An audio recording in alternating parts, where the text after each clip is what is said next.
great. Okay, so be gentle with me, everyone. This is actually my first live Facebook thing, and it's all new to me, so I'll try and be natural. Right. You're doing really well. I can see you smiling at the camera, so it's fine. Yeah, it's fine. So let me just introduce Roz. I have never met Roz, but I read a post that you wrote about one of your dogs, well, many months ago now. It was probably even last year, maybe. A lovely little dog called Denzel. And you wrote this beautiful post about what it's like to look after a senior dog, and the depth that you went into just blew me away. And I thought, I have got to speak to her because you covered so many different angles that I think a lot of people don't actually readily put together.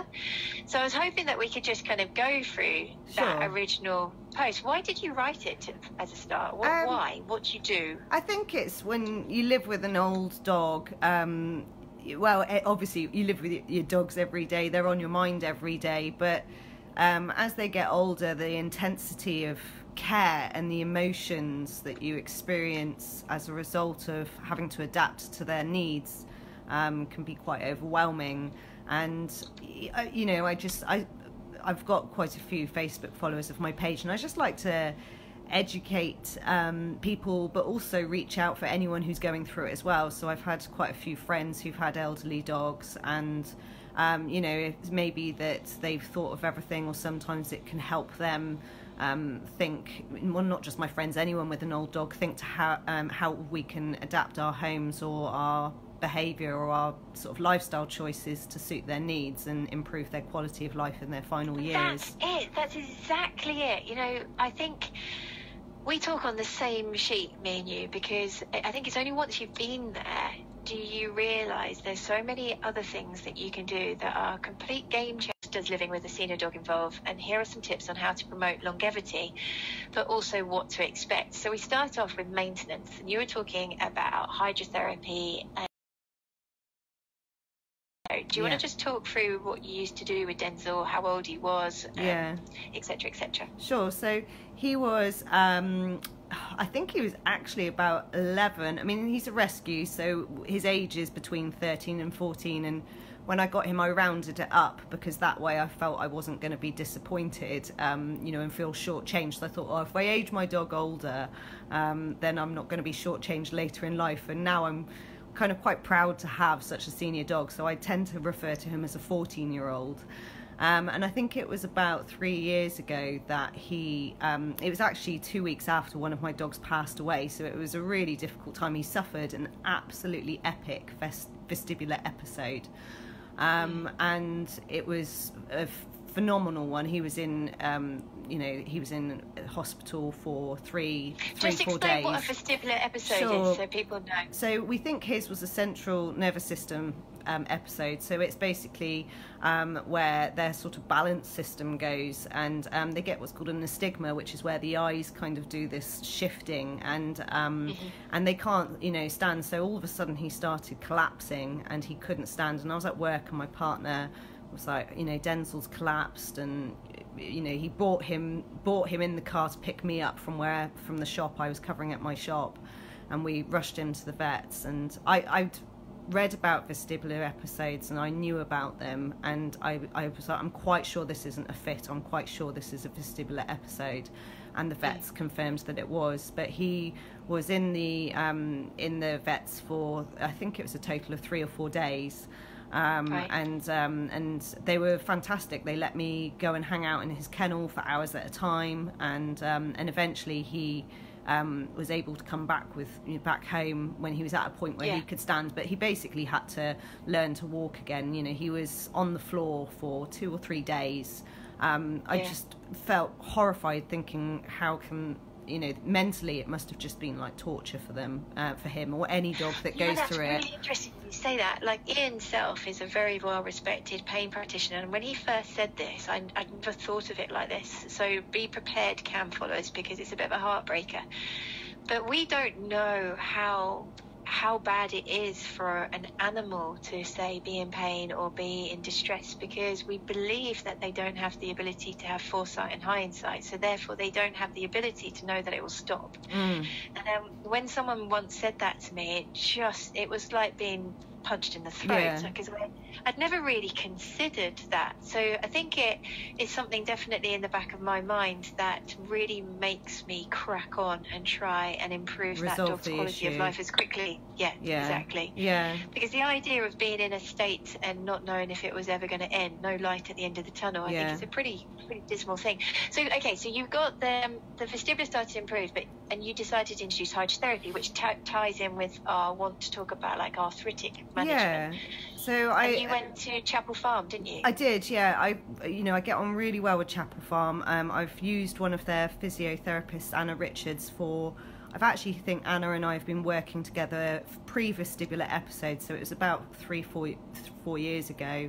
It's how I started to sort of develop my physio training, where I sort of got my dog to do lots of voluntary physio behaviours that are actually quite trendy now in dog training. You see there's the canine conditioning Facebook page, and it's a great way of training dogs, and I kind of did it on my own. I wasn't aware of anyone else doing it at the time.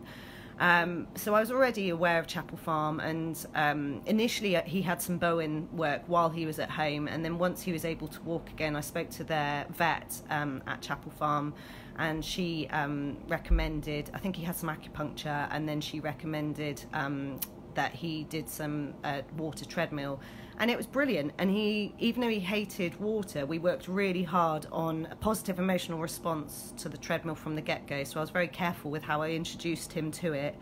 I let him sort of take his time, and as soon as he made contact with the treadmill, it was very high rate of reinforcement, and when the water started to touch him, it was very high rate of reinforcement, and he absolutely loved it. Tell people what that means, because there's a lot of sure. Sorry if I do. Cam's designed for people that it might be their first ever dog. So sorry about that. His terminology. Trainer brain. I need to switch it off. So high rate of reinforcement is the amount of treats that I delivered. So to change his emotional response, I used something that he finds intrinsically reinforcing, such as food, which most dogs should enjoy.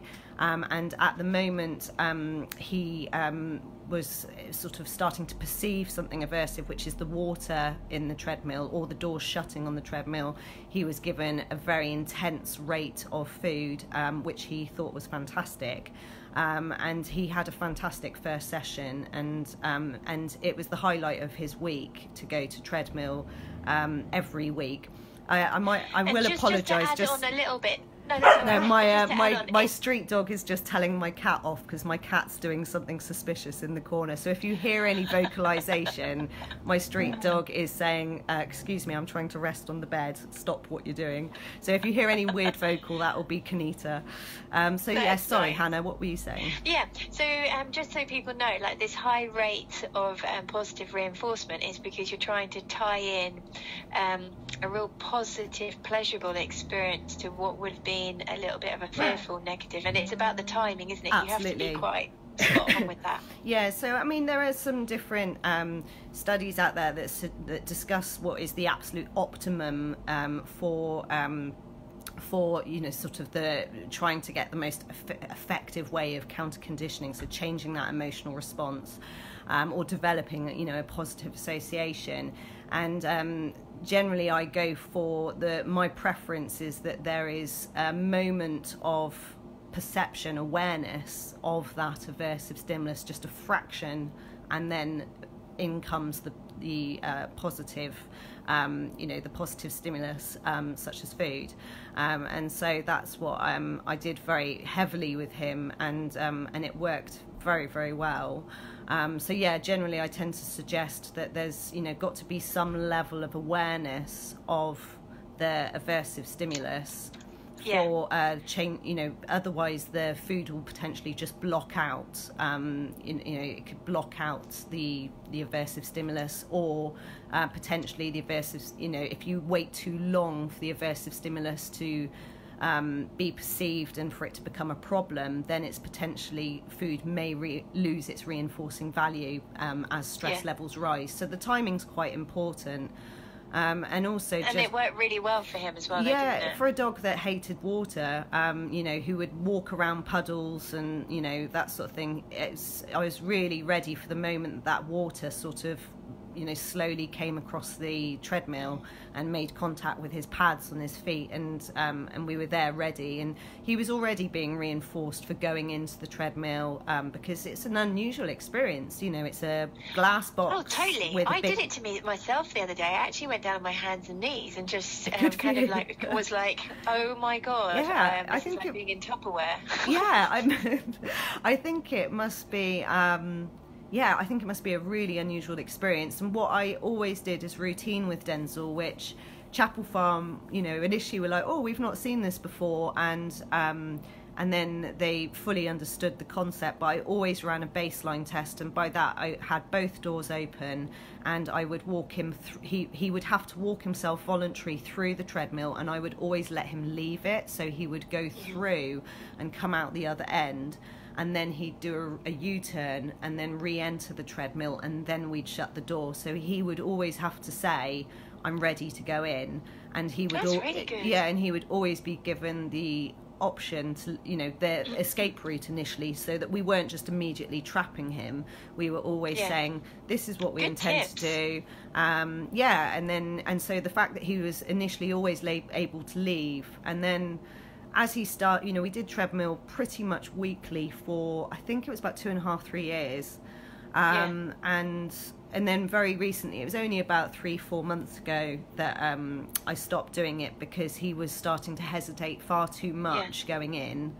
And then at that point, can I just go back and just say something else? When I was on my hands and knees pretending to be a dog in a Tupperware box, something that really also stood out for me was that when the water starts to come in, it comes in like a bubble of blob. Yeah, and it was quite a loud noise. And if I was a bit apprehensive, that would have scared me bejesus. Yeah. So your positive reinforcement, guys, please listen to what Roz is saying in these first hydro sessions. It's really important. There's going to be a lot going on. Yeah. So please do think about, making sure it's a really positive event for them. Yeah. Because we want their brain to be in a good place, not a bad place. Absolutely. And, we didn't shut those doors and lock them until we were confident he was happy to stay in there. And if he'd shown any signs of wanting to get out, I would have opened those doors and had to have him come out.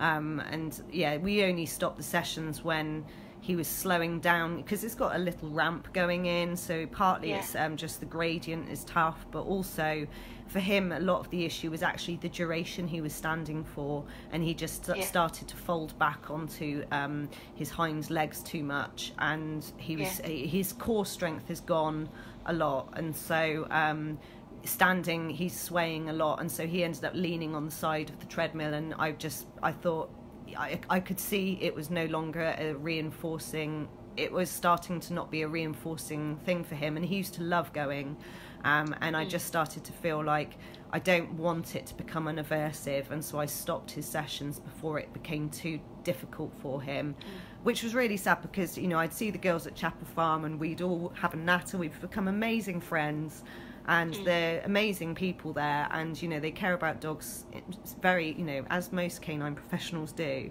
and it was a very hard decision to decide to stop his session, because partly it was also me and him time.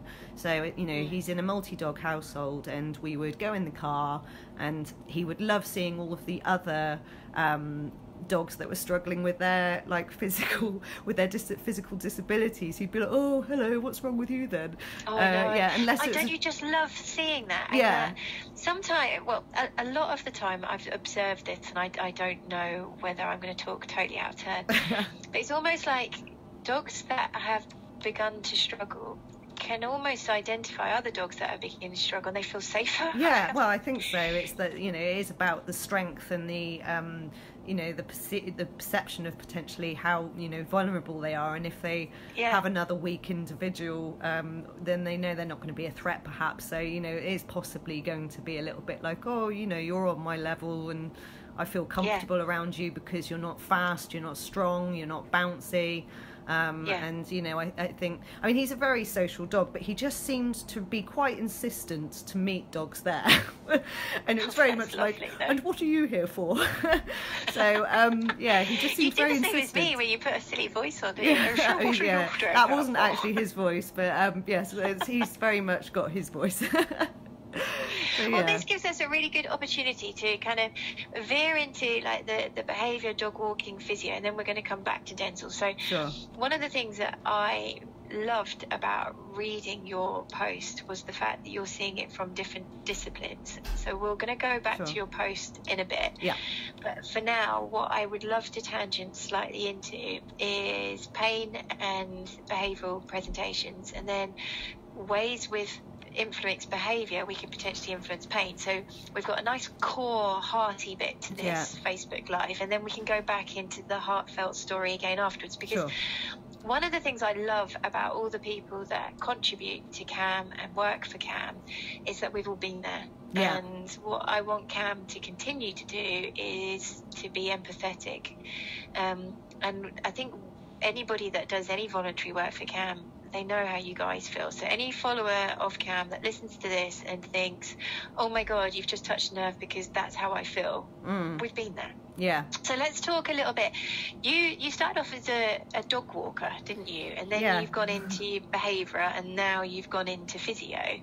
Well, I'm not in, you know, I train, I'm very much, I'm not a physiotherapist, but I have a side passion of sort of, I mean, I'm a firm believer, I think every dog should have physio. So just to clarify, I'm a clinical animal behaviourist, but yeah, by no means a physiotherapist. But you've got an interest. A huge interest. Yes, absolutely. Yes. Just to be sure. And it's very interesting that you say, because we know where we have to be very clear about our qualifications. Yeah. So yes, thanks. Very good for you to say that. Yeah, sorry to interrupt. No, not at all.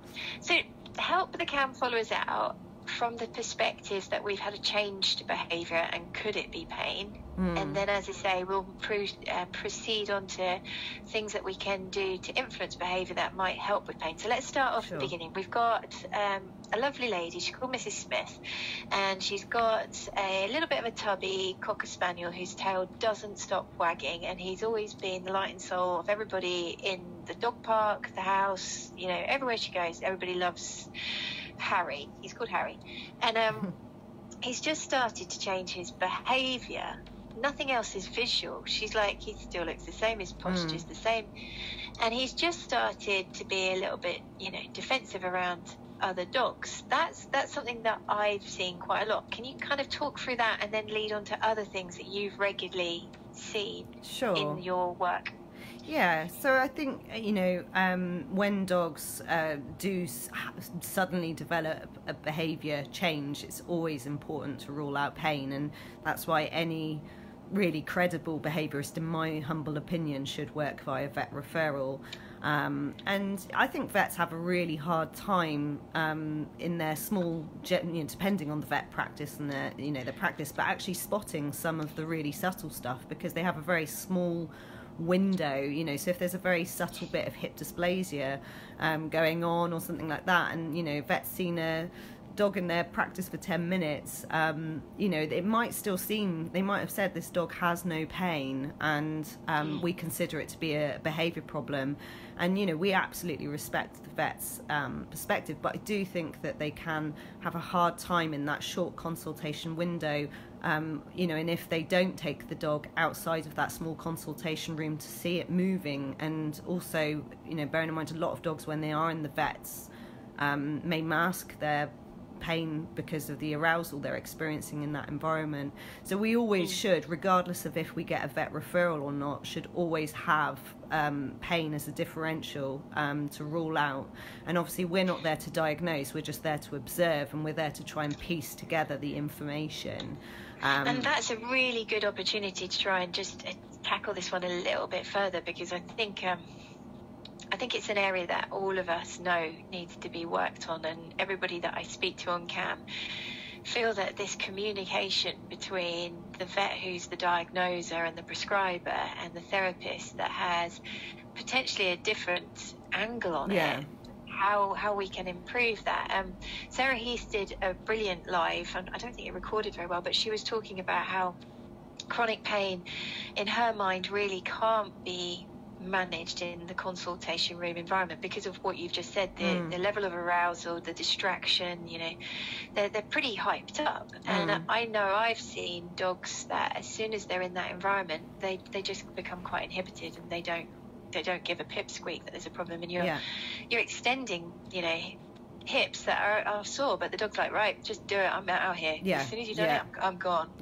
So what kind of things do you do as a behaviourist to help a vet if you're referring them back? Do you write reports and stuff? Absolutely. So, you know, once I've done an assessment, and I will always, as part of my assessment, be watching the dog really carefully, and I try very hard to also observe them out of the house if it's safe to do so. In some instances, you know, if the dog is, for instance, got an issue with an unfamiliar person, so actually you being there is a challenge, then it can be sometimes, you know, unfair to add an extra stressor by taking them outside as well as, you know, you being around them inside getting information. So I'm always looking at how they're moving, and once I've sort of got information also about their history, how the behaviour developed, the context in which the behaviour happens is really important. So trying to establish,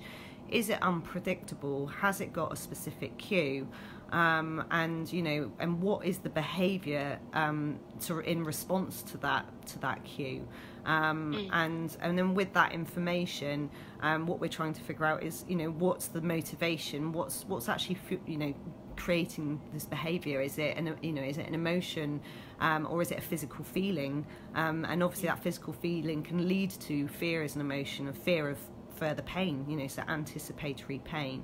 So once we get that information, if for any reason, and almost always, if I can't make sense of the information, if I'm like something's missing, I will always park it in the back of my mind that dog may have something that we're just not seeing, and you know, the vet might not have seen it. So I will always just have it where if something doesn't quite add up, it may be, you know, I'll just park it as a side thought, and you know, just try to, you know, get more information through observation and training. But you know, if I have any observation that the dog is experiencing pain, or if there's anything about their behaviour, such as they only ever react when someone touches them, other than that they're happy around people, they show no fear behaviour, or they're comfortable around dogs until dogs sniff their rear end or something, you know. And then as soon as this is a brilliant opportunity, let's tell me, like, I'm going to set you a task of 15 things that you've seen that have turned out to have a pain-related initial point, because you've just done a couple. So dog sniffing the rear end of the dog, or the dog turning around and being quite defensive, or a person touching. Just reel off some so that of our followers, 15's a big number. I know, but you're going to do it with ease. They'll help you with a few that I've seen as well. So yes, for instance, some dogs, you know, if they are being picked up by their you know, owners, if they're being picked up and react, then you're thinking, is that, depending on where the owner picks them up, if they sort of do an abdominal lift, then, you know, is there actually some pain there? Or if the dog's reluctant to jump into the car, is that potentially that then they have, you know, like a propulsion issue, that it's uncomfortable, or they lack the confidence in jumping up. I've seen dogs in cars that don't lay down, and they just can't. They seem to suddenly hate the car journey. And suddenly all of a sudden changing in the car. You know, if dogs absolutely comfortable around people until people reach forward to go and touch them, I would be, you know, concerned that that's pain related. Again, sometimes sniffing the back end, it could just be, I don't want you to sniff my back end, or it could be my back end is vulnerable and I don't want you to jump on that end or potentially hump that end. You know, if the dog's being defensive around other dogs, because they, like, in your post, I loved it, you talked about how you felt that Denzel couldn't reverse. No, he can't reverse. So he'd end up either moving forward, which was more of an offensive type But he had no choice. That was all he had available to him. Mobility was to go forward, not back. Yeah, he gets and stuck. How it sent the wrong message. Yeah, and you see dogs are like, all right, you ready to move away? And he's like, oh, where do I go with this? You know, and so just looking for like changes in behaviour. I think what springs to mind, one of the most fascinating indicators I've ever had of pain was this dog that when his owner sat with her foot like kind of crossed, so her foot was one was higher than the other, he would kind of come and press his abdomen on her foot like he was humping, and it would initially start off with a press, and so he was like pushing with his belly, and then it would turn into humping. So it's almost like it started off as a need to sort of press on an area, and then that would then stir his arousal, which would lead to humping. But it always, the start of it was absolutely not sexual. And there was some information that made me feel like, well, you know, he potentially might have, you know, that his food is making him sort of his stomach sore or something like that. And she decided to change his diet, just, you know, off her own decision, with me sort of saying, I wonder if he's got a bit of stomach ache or something like that. And the behaviour totally stopped. Wow. You know, so that's, to me, I've actually got a video of it because it was one of the most unusual behaviours I've seen, where I was just like, wow, where's this come from? And I was like, that's not humping, and now it is. And it was like that pattern every time. So that was, to me, probably... And that's the thing is, like, so Gwen Covey-Crump, she routinely says it's behaviour change. So it might be a behaviour starting, or it might be a behaviour stopping. And a classic one is the dog that chooses to sit behind the sofa or behind the TV or just take itself off, and when the owner goes, come and sit with me, and they go to ask it to come with them, and the dog turns around and goes, don't. That's quite a common one. Withdrawing. I see. Yeah, I think it's important for people to look at non-behaviour, you know, where dogs do less, and I think that's really often overlooked, is inactivity. You know, I've been attending a brilliant seminar by Amber Batson, and she's, you know, I've been really, you know, enjoying her intensive course on canine aggression because of her vet perspective, and she's, you know, absolutely right, is the dog that's so well behaved because they just plod along and don't really do anything. You know, sometimes you have to look at how appropriate is that level of activity for the dog, and if the dog, you know, doesn't seem anxious or fearful, but they're just lethargic, and, you know, and exactly, like I was looking at a video clip an owner sent in the other day, and spaniels are, they're into everything. They're here, they're zigzag, they're in the ditch, they're out the ditch, they're on the path, they're off the path. And this dog, instead of it having that kind of erratic, it was just still walking and running, but straight lining it, and just head down and just getting from A to B. And I was like, that doesn't fit that breed. No, you know, that breed should be into everything. And I think with time you start to, and I've got loads to learn, like the mountain ahead is huge, but you do start thinking that breed doesn't do that, you know. And the other one that always really upsets me is when people say, oh, he's a lazy puppy, and I'm like, they're not lazy. And it's, you know, it is one of those things where I think I do feel the more I've learnt about pain and physiotherapy, the more I've really started to and also since I've started working with vets much more, but the more I've started to really empathise with vets, because I get overwhelmed by how many dogs I see with issues physically, and I just think, unfortunately, many domestic dog breeds are unfortunately predisposed, you know, and there's some very fortunate individuals who are fine, you know, and like, for instance, my street dog Kanita's got luxating patella, and, you know, she is generally fine, but she is sometimes more irritable when her knees are hurting. And more recently, she's actually been the opposite, where she's been much more careful. She's quite a prickly female, and she's got a certain criteria of manners and what she expects dogs to behave like, so I have to manage her quite intensely. And more recently for her, I actually was like, why are you so easy to manage? And it was because her knees were hurting, and she was actually less prickly because she didn't want to land herself into a situation, I assume, that she couldn't cope with. That's really interesting, isn't it? Yeah, so it's not just increased irritability. It can go the other way. No, and I thought Cam was going to focus really heavily on the senior dogs, and I say this so many times, that the Cam Facebook page was set up with massive naivety, because I just felt that the senior dogs got a real bum deal in that puppies come in with their beds and their collars and their harnesses and their new fluffy toys, and the owners say, oh, what's the best food I can feed him? I want the best for my dog. And the old senior kind of comes in with the manky old collar and manky old lead, and I was just like, oh, this is so sad.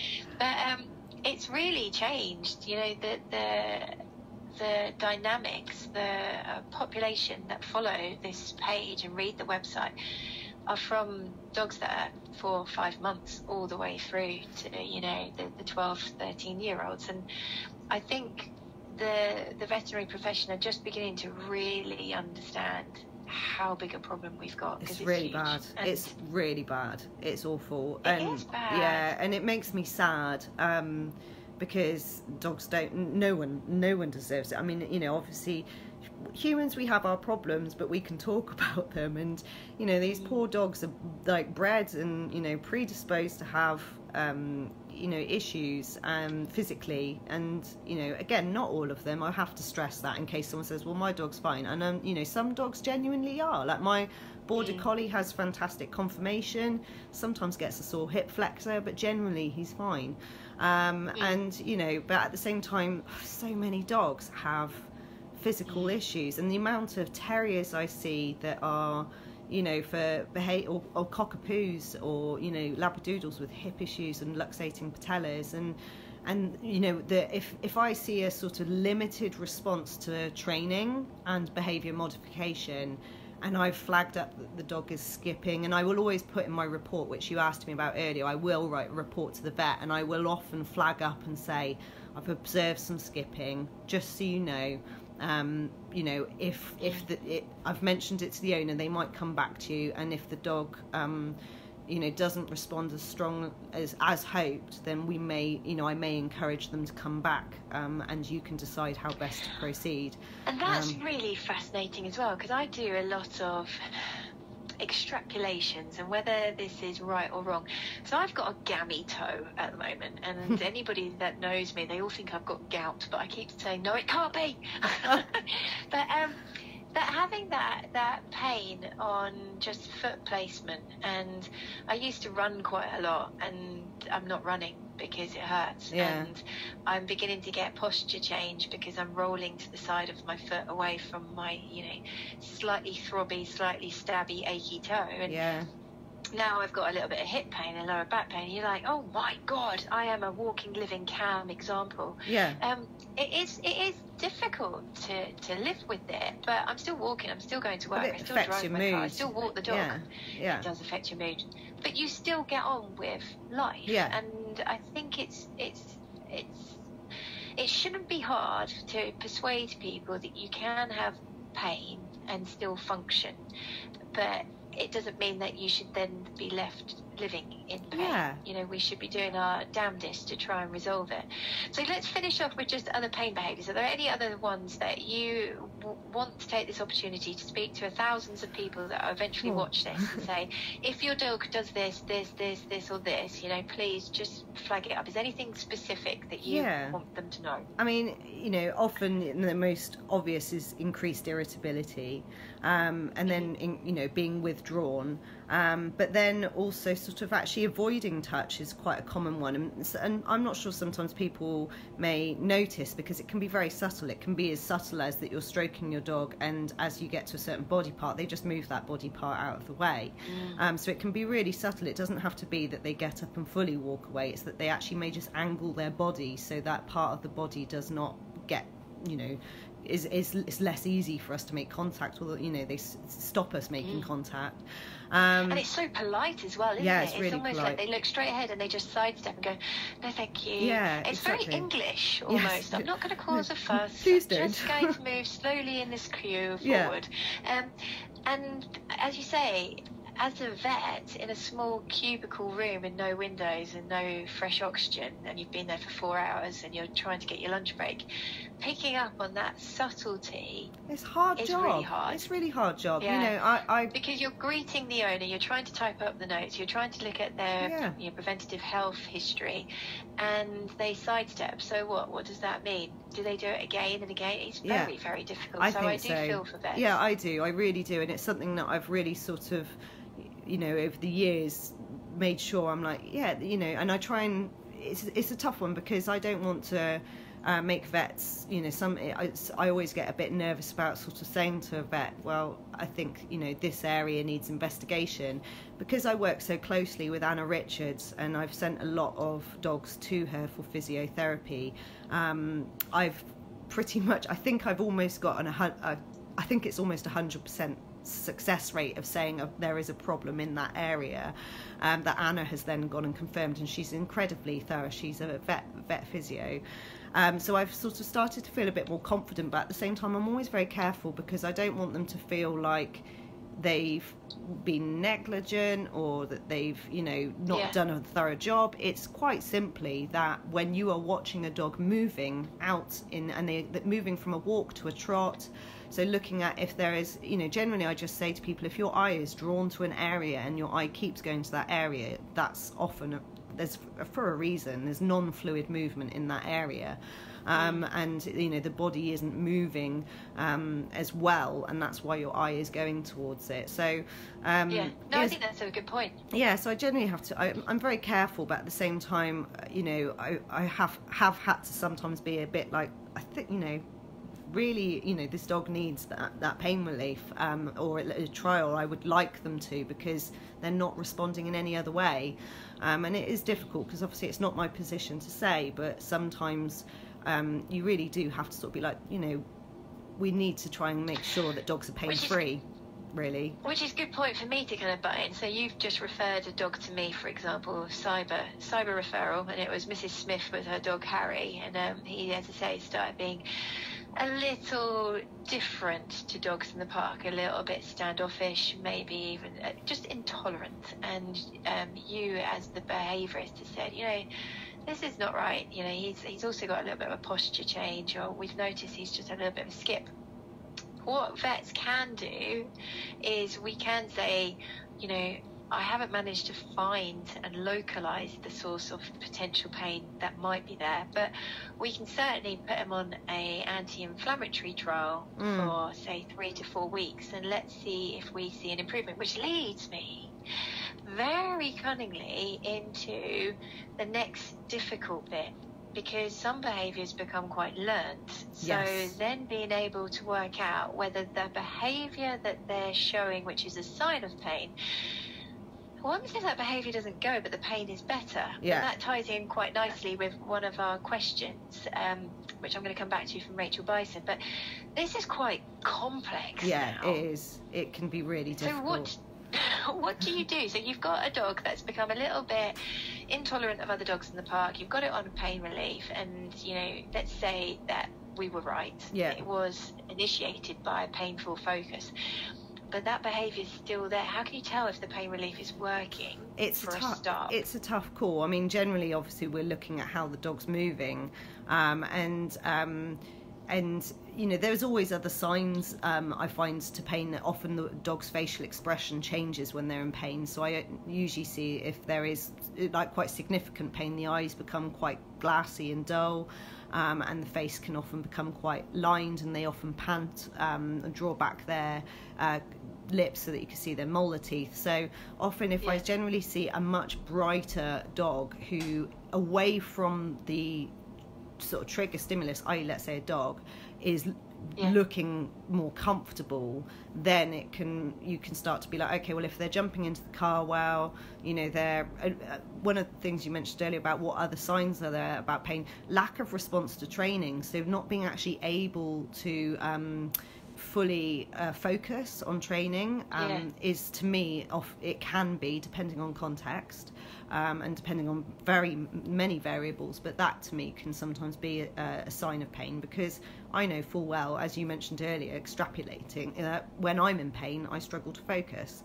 Yes. So if we've got high level of focus, high vitality, away from triggers, and generally everything is looking good, but the core behaviour problem remains, then I would probably be like, this, you know, this is where we're left with a sort of negative association, and also, you know, just a learning history of in this context I do this behaviour. And even if a dog is in pain, I do not bypass giving training protocols ever. Right. I'm just I'm careful of how much I ask of a dog that's in pain, and I'm careful of what situations I put them in if they're in pain. However, I from the get-go will prep them for training, because, you know, even if they are in pain, we need to try our best to help them move away from a situation using less expensive behaviours than, you know, instead of lunging and growling. I love that phrase. Yeah, that's a really, really good phrase. Less expensive behaviour. Yeah, it's an energy expense, and I generally try and, you know, be like, well, even if they are in pain, we need to help them make decisions that can, you know, that don't result in such a huge energy expense and cause them such huge stress. So the key for the key for training success in that area is to make sure you're not doing it too close, you know, and if they can't focus because they're in pain and too close to the trigger, then it's just going to fall flat. So, but I always put training protocols in place. You know, I'm just very careful and aware that if a dog is in intense pain, then we have to, when I use the word criteria, just for people who are non-trainers, it means the difficulty level. So I'm very careful with what criteria I set my training at, depending on a dog's physical and mental state at the point of training starting. Which is cool, because I'm gonna pause you there, and we're gonna come back to that. I want to just go rewind. Rachel had slightly she had a question as well. Don't want so I want to do Rachel's question first, and then I want to talk about facial expressions. So let me just see if I can find Rachel's question. Sorry, Rachel, you asked it ages ago. Yeah, and it's not allowing me to see, but where is the question? It was about her rescue dog and how there were behaviours associated with pain. And I believe she was saying that, can the behaviours be modified?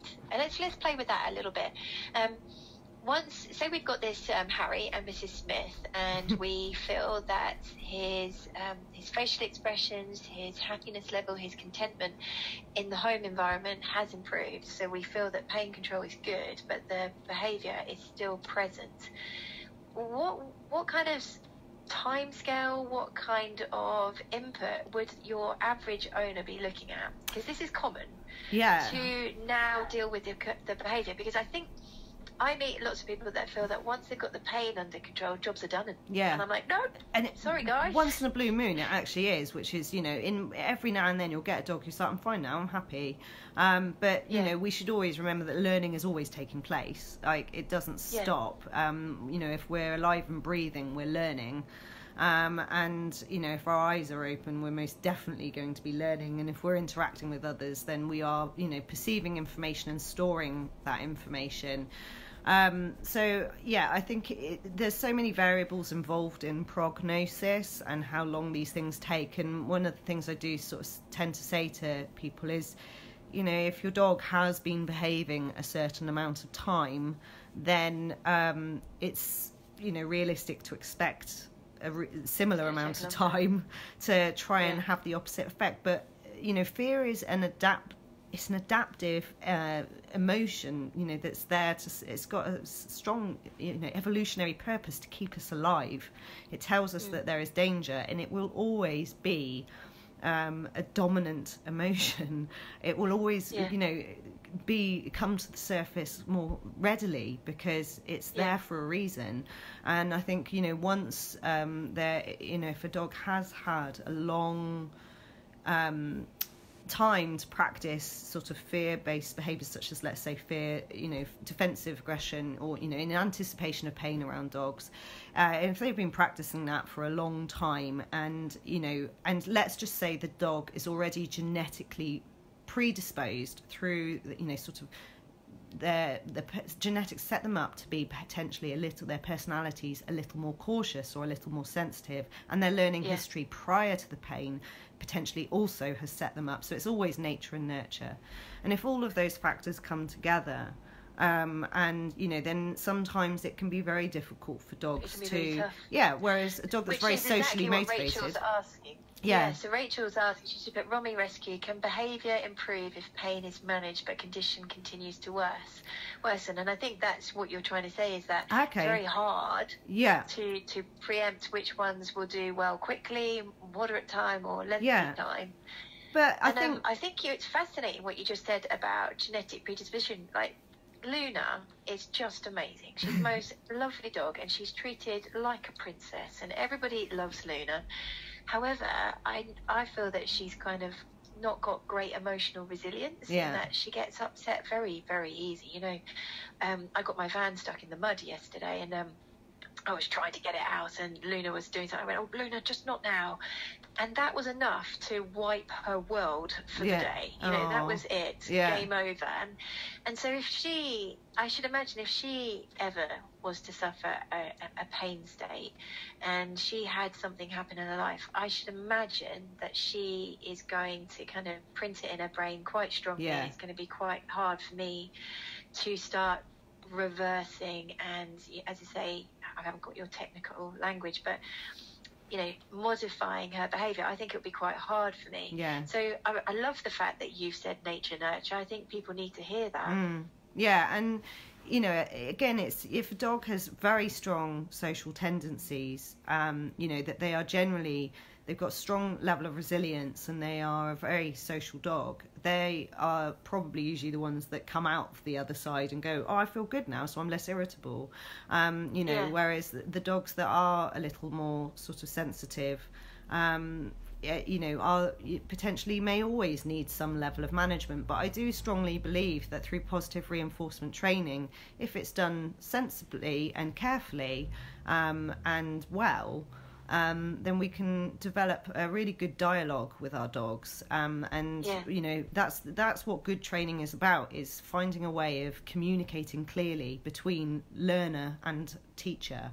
And that there's a conversation going, and that I think through that, with positive reinforcement training, we can build a really strong relationship based on trust. And when you have a dog that is happy to take your input and be like, I trust you, then they're the dogs that potentially, even if their condition worsens, they're gonna know that you have their back. And I think that's really important. Like, Kanita is a very strong-minded. Hi, Maddie. Maddie Casey's tuned in, and she is a very good friend and an amazing Bowen therapist as well. So I'm very pleased to see Maddie watching. And she's also treated Denzel, so she's amazing. But yay, good for Maddie. But yeah, I think it's it's having that relationship where your dog is ready and willing to take guidance from you, so that you can help them out of difficult situations regardless of their physical ability. And I think it ties in well with what we said at the beginning, is being willing to adapt your life and your expectations to suit your dog. So if you go in thinking that you're going to be the catalogue dog and owner pose, where you're going to be hiking and paddleboarding and climbing mountains, and your dog's going to greet everybody in the pub, and if you're not willing to settle for a modification on that, it's going to be tough going. But if you're willing to say, right, well, we're here now, and I'm going to damnedest see the best out of this, I think that's really important. And we talk about it in the vet world all the time about improving service provision, and something that we have to do is deal with people's expectations. And I think chronic pain and arthritis management really fits this category. Is that us as a profession, and whether you're a behaviourist, a trainer, a vet, a physio, we need to be managing expectations better. It's something I've really knuckled down on, and I'd like to think I'm quite good at sort of getting clients on side. You know, I'm quite personable, and you know, and I'm not your formal behaviourist who turns up, you know, and sort of just, well, I'm not saying that others are like that, but I don't like people to feel judged. But however, I am now, in the past sort of year, and particularly, I have got quite strong at managing expectations, and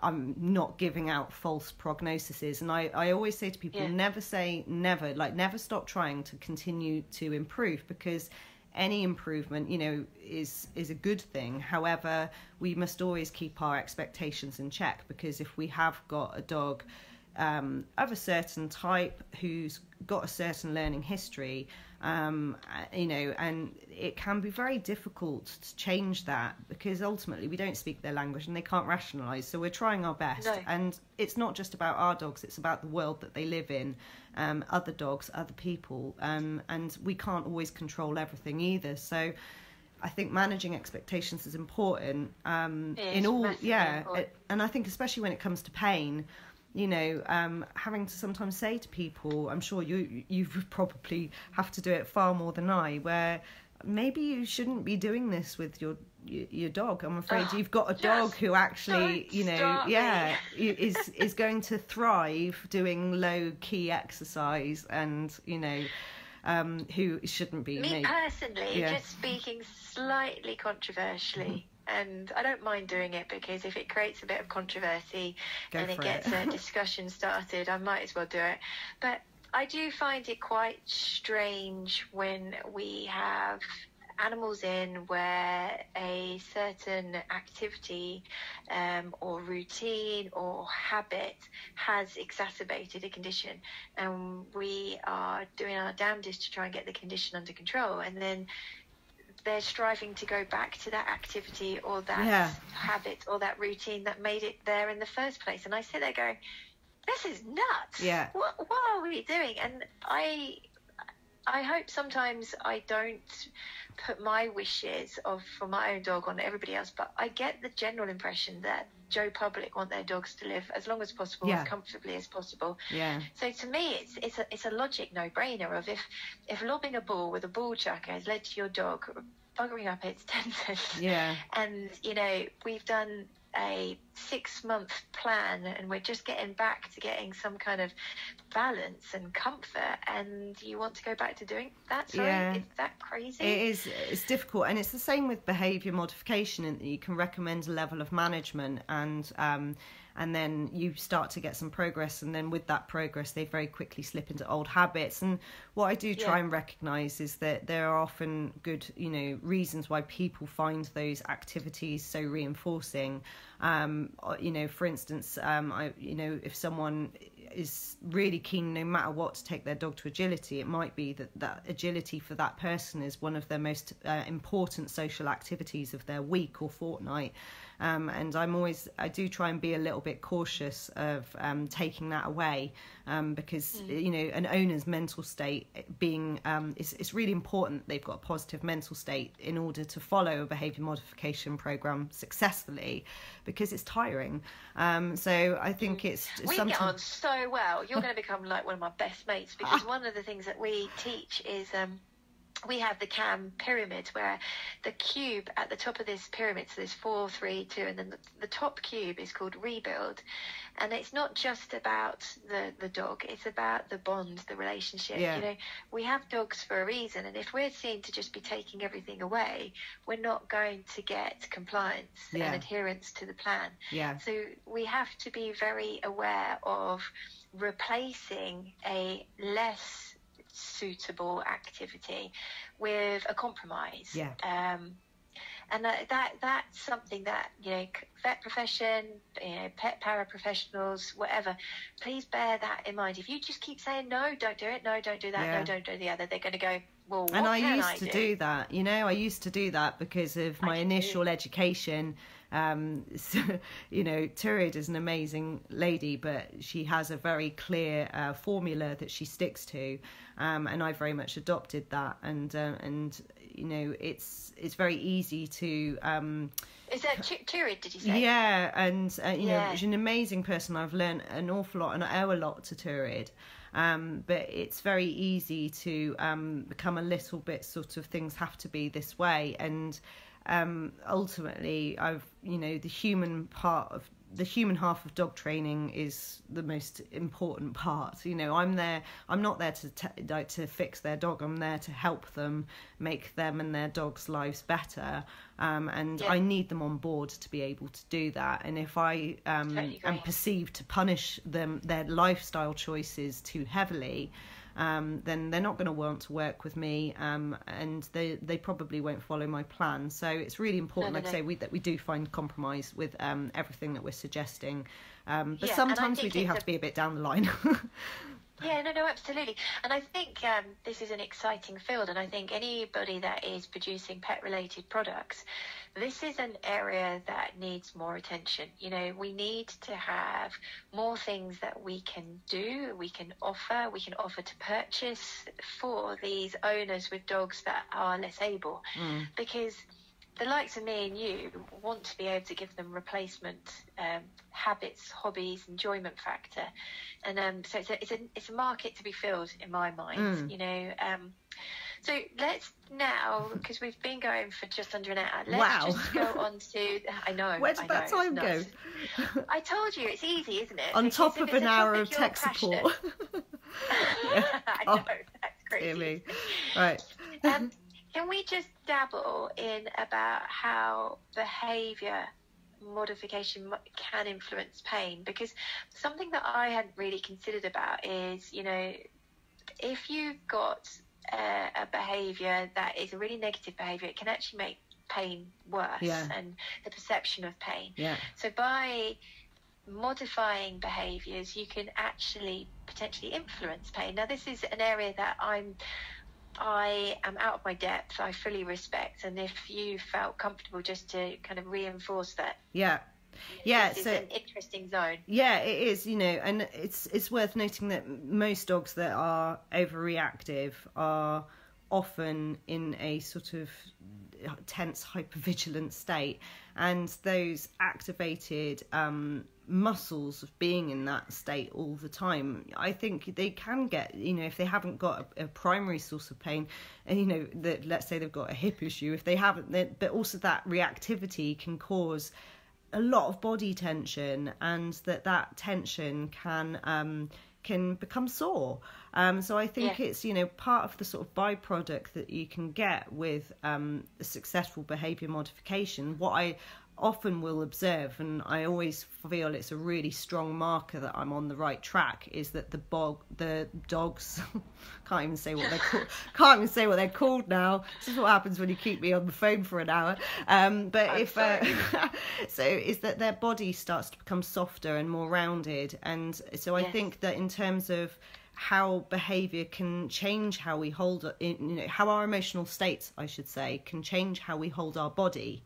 Can also influence how much we feel pain. So, you know, for instance, at the moment, I didn't sleep very well last night, and I am really achy. I am really achy, and that is because my body hasn't been able to relax efficiently for, you know, and being able to partially, you know, rejuvenate, repair.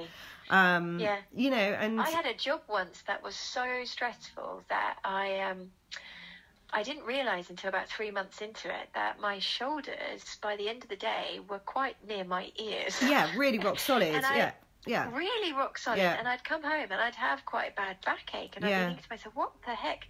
But it was because my stressed posture had actually, I've been maintaining it. Yeah, so and jaw as well. That's a really good way to explain to people about investing in, you know, improving their day-to-day kind of mental level.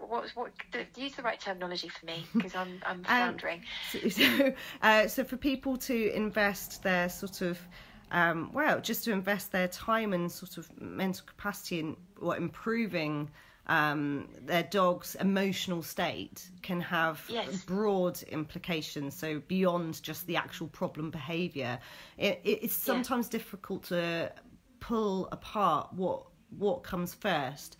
Sometimes I look at dogs that are incredibly aroused and they're just like, like they're just so tense. Their muscles look like they're about to explode. Yeah. And I'm like, I'm sure that dog's not comfortable.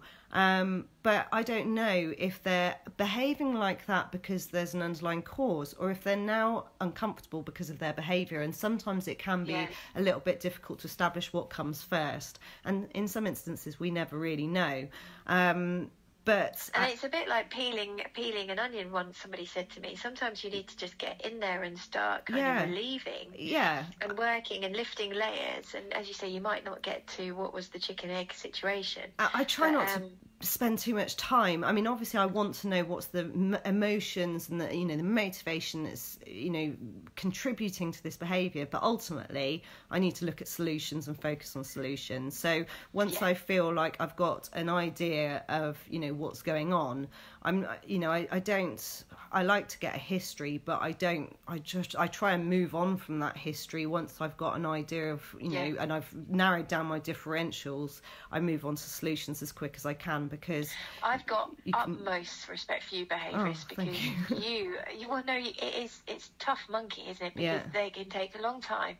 I related it to skin cases as a vet, in that skin cases are there, the owners can see them all the blinking time. So if you've got inflamed skin, you've got a rash, or you've got they're constantly licking and chewing, and the owner's not seeing it get better reasonably quickly, they assume that you're not doing your job properly. And so there's a potential high turnover of seeing a different vet because they don't feel that you're making progress. And I think the same applies to behaviour.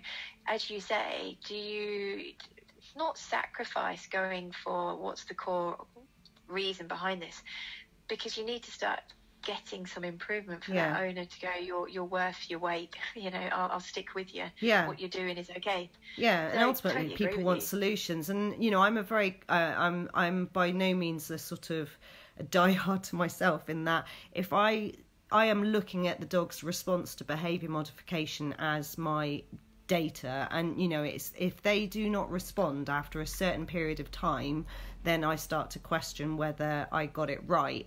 And I obviously problem solve with the owner. Sometimes it's that the protocols haven't been put in properly, or they're difficult to implement, or the environment's difficult to manage. You can't get the dog in any situation that's below threshold. So there's many reasons why a behaviour modification program may fall flat. But at the same time, if the owner if we feel like they're doing absolutely everything by the book and we're still not getting somewhere, that's when I am sort of going, okay, well, what have I missed? And I think that's really important, that we need to recognise that we're not the all-seeing eye, and sometimes we can miss things because ultimately they can't tell us what they're feeling, or and we're putting a lot of pressure on ourselves to figure it all out immediately, because it can be a big sort of knotted mess that we're trying desperately to unravel, and sometimes we never get to fully undo that knot. I agree. And you, as you say, there's so many variables involved into where you've got you can't just fix those things in a couple of weeks. Okay, so because of time, we're going to kind of wrap up, because I'm going to burn you out otherwise. And I'm aware that Denzel's been sleeping successfully for about an hour and a half, but something that I didn't put on my post, but what I have noticed with him is that when in the evenings, when he's been lying down a certain amount of time, he needs a wee. So he needs much more. We're close. Yes, we're close to the time where he needs to get up and go for a wee, and then go back onto the other side, and like a kebab, be rotated across the night. I love it. Well, that gives me the perfect opportunity. Again, I probably didn't forewarn you so much, but we always leave Facebook Lives with something quite beautiful, which is 10 top tips. And you do 10, I do 9, you do 8, I do 7, etc. And they're aimed at your average dog owner. So we're not talking any kind of speciality or high-end agility. We're talking about Joe Smith that lives in Birmingham. I like giving achievable tips. Achievable tips. So take it away. They're just literally 30-second to 1-minute tip of something that you feel is so important to incorporate into a chronic pain management plan. Oh, okay. So I think, top tip is to sort of tailor make the exercise amounts and be prepared for rest days, or, rest. Yeah, make sure you incorporate rest in your dog's exercise schedule. So that's tip number one. Yeah. I'm going to steal your one, social interactions. I love this, and I'm going to quote it now. I always stay close for dog greetings to provide moral support. He's never left trailing behind too much. We always wait for him to catch up and stay with the group. I've noticed he now struggles to disengage from dog greetings, and my interpretation is that he struggles to turn around and turn away easily. He needs to move forward to turn, but the dog is in his way, so he can't. I love what you write. I think it's so beautiful. Thanks. So please stay close to your really less important. able. I had to do it with Holly. She would take the rabbit in the headlight behaviour. So if a dog was coming up to her, she'd just freeze. Yeah, it's quite I don't common. think she really knew what else she could do. Yeah. And it was heartbreaking to watch that. So stay close. Yes, Number definitely. 8. So number 8 for a dog with chronic pain, provide a choice of resting spots. So different heights and different different depths of, so sometimes Denzel likes to be flat on the floor, sometimes he likes to be on a thick bed, and in different rooms with different temperatures. So different choices of resting spots is really important. That's a good one. That's a really good one. Number 7 for me is to add to that. With your resting places, please make sure there's non-slip around there. I see this all too often. These beautiful beds, and they're positioned in a pride of place in the room, surrounded by laminate wood or varnished floors. And I sit there going, no, that's when they're most vulnerable. Yeah.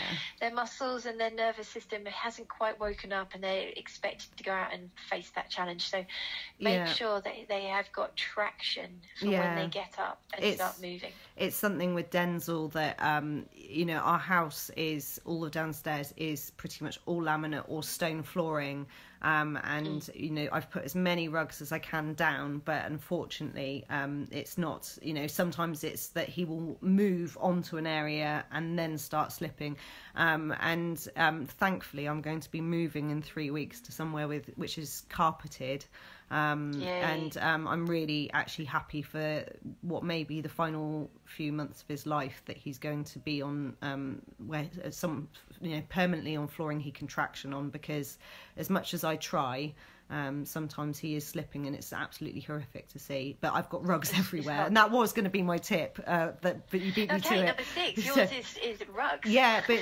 so sleeping spots. But what I noticed with Denzel was actually when he's feeding as well. So actually he's got a rug where he feeds. I see it a lot with dogs where when dogs are rushing around the house, so keeping it on the point of behaviour as well, that when dogs are sort of quite over aroused and they charge around the house, I actually think it can be increase arousal if they cannot traction. So in certain points, if they're sort of running through a hall and sorry, my phone's slipping, and they can't traction, I think that actually can heighten their arousal. So it's a bit like slipping on ice. How do we feel after we've slipped on ice? Well, we're all like, I nearly fell over. And I think when dogs are constantly in that state, they can actually associate it with the context. So when visitors come, I get extra, because of how I physically feel, as well as who I perceive. Which is really interesting for vet practices. Please listen, vet practices, that we have lots of nurses that follow us. Take heed, get your yoga mats out for them sat in the waiting room. What we'd like you to do is send us photos of yoga mats in a basket, wrapped up nicely, ready really for good owners idea. to choose to use. Okay, so number 5 for me is something that we're talking about. Don't just think about the problem in hand, such as the lameness, the pain. Think holistically about making your dog's every day more pleasurable. So distraction, interaction, it adds up. It's part of your pain plan. It's not a superfluous kind of luxury. It's a necessity. So things like your interactive feeders, your hide and seeks, your little sniffaris, they're part of your pain plan. They're not just this added luxury for you, number 4. Well, I'll keep it actually on point of enrichment. I think it's really important that it is appropriate for the dog. So now Denzel is older. Actually, I don't think he can pick something up off the floor. He's a tall dog. Yeah. He can't reach down to the floor anymore. I notice if he drops his chew, he can't get it again. He can't hold a Kong anymore because he hasn't got the core strength to hold his body up while his paws are holding a Kong. So I think if we are going to be using enrichment with dogs that have chronic pain, it's really got to be appropriate to their physical needs. And we need to observe how they respond to that enrichment, how difficult it is, because enrichment shouldn't be frustrating. It should be enjoyable and calming, and we should see them get a high rate of reinforcement. And by that I mean the amount that the rate that they are consuming should be of one where actually it's a calming activity, not a frantic activity. So that would be my tip, is be really careful on what enrichment you choose if a dog has a physical disability. Also just how, if they're highly aroused, they might get more easily frustrated. So yeah, love it. That's a good one. Number 3 for me is the car thing, because working in a vet practice, everybody generally arrives by car, and I can't help but have a little glance and think I wouldn't cope with 2 hours sat on a hard boot. And if my back hurt, that would just be a nightmare. So we often hear about dogs that start, as I say, becoming intolerant of journeys, panting, being up at the window, not seeming to settle, and they come in pretty crippled because they've just spent 2 hours standing, fighting the movement of the car.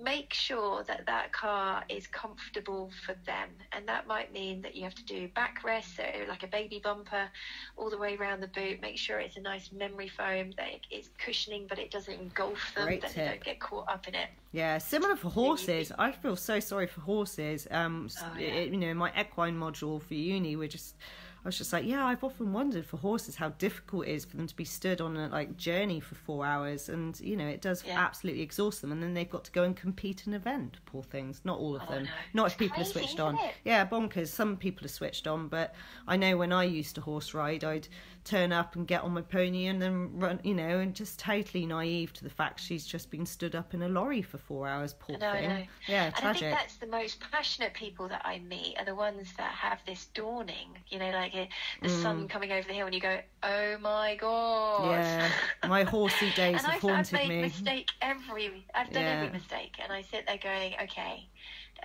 So number 2 for you. So number 2, I'd say do, if you can and you have the time. I know these tips are aimed at the average dog owner, but I cannot express enough how doing voluntary sort of behaviours where you are teaching your dog to be comfortable to the point where they actually choose to participate in being handled in a way that's, we call it handling, or I call it handling with intent. So as an example, nail trimming, grooming, that sort of thing.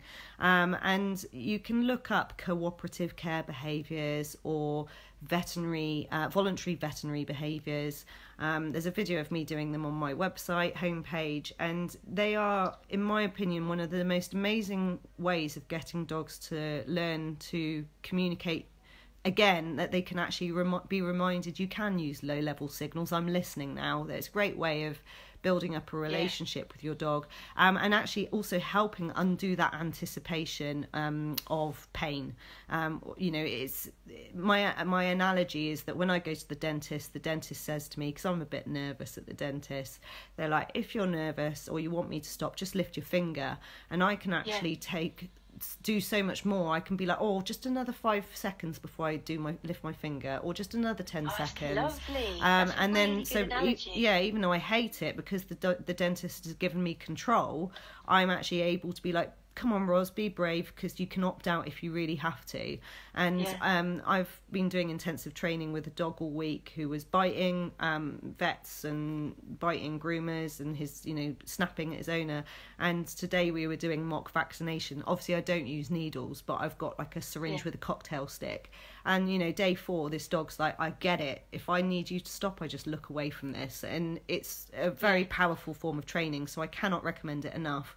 I love that. Not easy to teach, but I think even just like at the very worst, you could just feed treats or use a sticky Kong, and at least trying to make it as nice as possible. And in some instances, dogs have just such a bad association, it's not possible.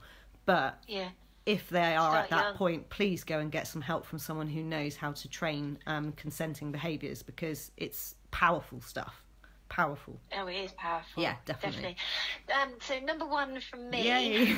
There's so many. I'm struggling, because I think what I want to say is that, follow on from what I said, I made every mistake. I didn't know this, and I feel like I've been a very late developer, and my obsession with chronic pain management has been probably like the last 5 or 6 years, and Holly was with me for 15, 16 years, which means that I probably missed a lot, because she had lumbosacral disease, and when I traced it back, I now realise that she was showing signs a lot earlier, and I wasn't receptive because I didn't know.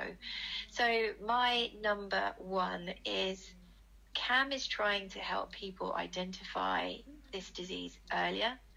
They're trying to get the conversation started. So the hashtag Your Dog More Years, please embrace it, use it, talk to your friends, tell them about, what the industry is trying to do, raising awareness, and talk about this. Don't be shy to say to your friend in the park, could that be pain related? Do you not think you should see a vet about that? Or have you thought it could be, he's uncomfortable and that's why he's reacting like that? So talk about it, have the conversation, take this knowledge, take it into the outside world. Don't leave these Facebook Lives left on our page not being utilised. Get out there. Thank you so much. It's not a I'm problem. So Thank you for having me. I've enjoyed quite it. a stressful start. It was a bit. Sorry about that. But luckily, I have all the technology, even if I don't know how to use it. Luckily, with my numerous devices, we got there in the end. We have. I hope people have enjoyed it. Can Roz come back? Oh, thank you. Thanks. If you would love to come back, we would love to have you. Oh, thank you. I think you can add so much more to what our followers already know. That's really so kind. Much we can glean from you. Yeah, I really enjoyed myself, so thank you so much. Thank you. Right. Cool. Right, guys, we're going to see you next week. I think we've got Jamie McClement on Monday. So that's going to be much more about soft tissue, about muscle, skeletal system, nervous system, how it all changes in arthritis. Thanks, it's going to be fascinating. Yay. So we'll see you then. I'm going to press finish. See you later. Cheers, guys. Bye.